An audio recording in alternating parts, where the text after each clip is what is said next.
What is going on, everyone? Let's have the difficult conversation.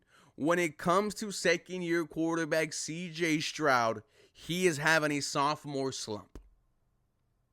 Us Houston Texans fans, we've been trying to avoid that term for the past couple of weeks, but after these performances, man, after these two ugly interceptions against the Tennessee Titans, you can't run away from it anymore. When I look at the stats from year one to year two in 2023, which was just last year, ladies and gentlemen, through the first 11 games, CJ Stroud threw for 3,266 yards. This season, CJ Stroud through the first 11 threw for 2,875.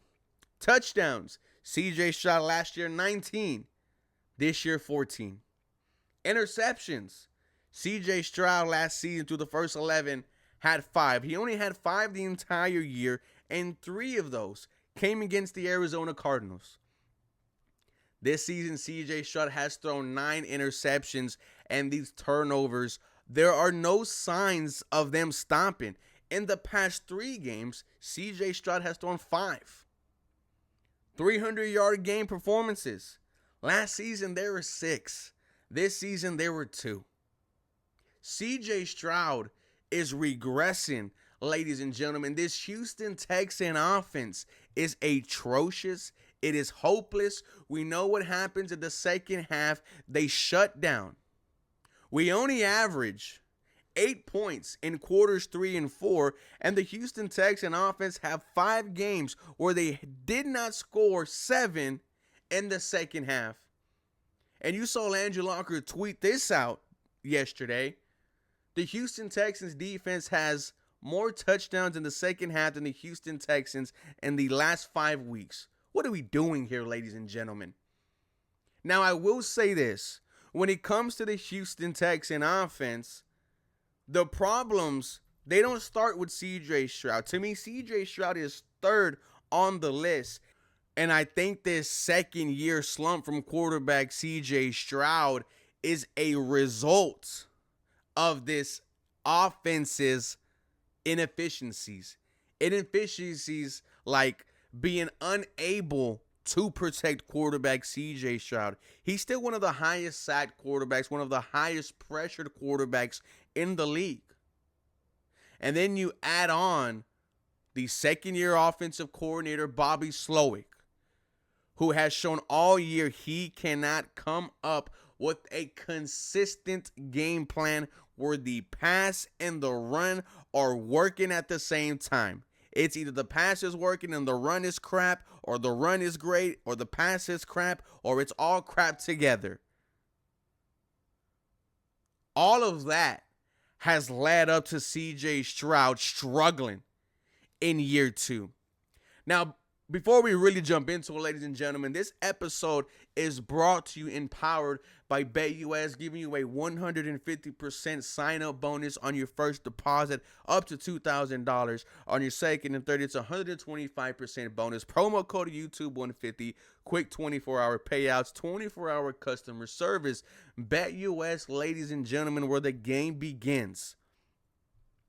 Now, I think these problems started showing up around week 3, week 4. If you listen to Locked On Texans, Big Sarge said the second half against the Chicago Bears, where we saw their defense kind of take over, showed the blueprint how to beat the Houston Texans. And every single week since then, we've been saying the same thing about this offense. That when it comes to quarters 3 and 4, they shut down. When it comes to protecting quarterback CJ Stroud, they can't. If you listen to John Hickman, his co-host, he said he noticed the offensive line struggling, the offense struggling all the way back in training camp. Him and his co-host then, Cody, were like, hey, when did we say the offense won the day? Signs were there, ladies and gentlemen. And then the sign that stood out to me when you saw CJ Stroud throw his helmet on the sideline. Very uncharacteristic from him. And I said alarm bells should be ringing off in NRG because your second year young quarterback, by the way, is showing you right now he is frustrated, and get it fixed before it starts costing you football games. Did it get fixed, ladies and gentlemen? No. The only thing they did was make Juice Scruggs the left guard and Jared Patterson the center. And to be honest with you, if Kenyon Green doesn't get hurt, are we even talking about that offensive line? Probably not.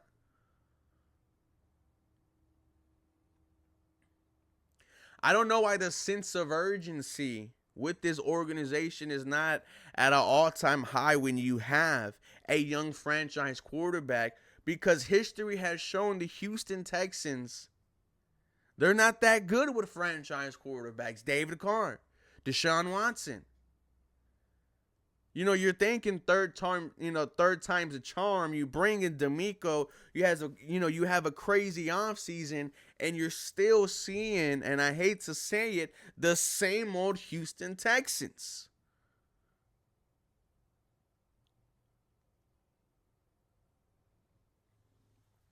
And now your second year quarterback is struggling.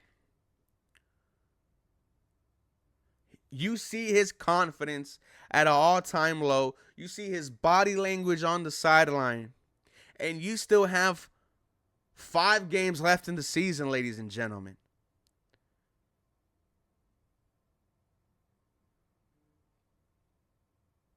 Does this get fixed? I don't know. What little hope could they bring? And that is making a change at offense coordinator to give it to Gerard Johnson. Will it happen? I don't know. But ladies and gentlemen, the Houston Texans offense is atrocious. Quarterback CJ Stroud is having that season that we were afraid of, and that is a second-year sophomore slump. Now, I 100% believe he can get out of it. Will he? Only time will tell. For more Houston Texans content, you guys know what to do. Feel free to follow me for more. Go Houston. You guys have a very blessed day. And do not forget, ladies and gentlemen, this episode is brought to you and powered by BetUS. Quick 24-hour payouts, 24-hour customer service. With the game beginning, guys, start making yourself some bread.